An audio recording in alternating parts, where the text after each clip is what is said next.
நீங்களும் உங்கள் அன்பு குடும்பமும் வாழ்க வளமுடன். இன்றைய தலைப்பு புதுமண தம்பதிகளுக்கு சின்ன குறிப்புகள். ஒரு செடி நல்லா செழித்து வளரணும்னா நல்ல ஒரு விதை, அதற்கான நிலம் சிறப்பாக இருக்கணும், உரம், தண்ணீர், காவல் இதெல்லாம் இருக்கும் பொழுது அதனுடைய விளைவு ரொம்ப அருமையாக வருங்க.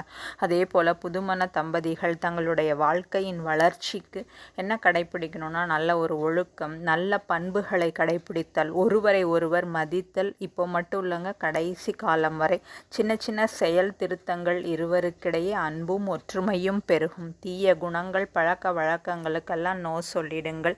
அப்போ அவர்களுக்கிடையே உள்ள அந்த வளர்ச்சியும் ஒற்றுமையும் பார்க்க பார்க்க ஆனந்தமாய் இருக்கும்.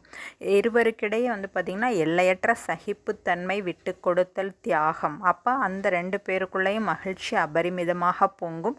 அந்த சகிப்புத்தன்மை, விட்டு கொடுத்தல், தியாகம் கொஞ்சம் இல்லைங்க, எல்லையற்றதாக இருக்கும் பொழுது தான் அந்த தம்பதிகளுக்குள்ளே மகிழ்ச்சி ரொம்ப அதிகமாக இருக்கும். இப்போ கணவன் மனைவிக்கிட்டையும், மனைவி கணவன்கிட்டையும் அப்போ பார்த்திங்கன்னா அன்பின் உருவாக ஒருவரை ஒருவர் பாருங்கள். பெற்ற குழந்தையைப் போல நேசித்து பழகுங்கள்.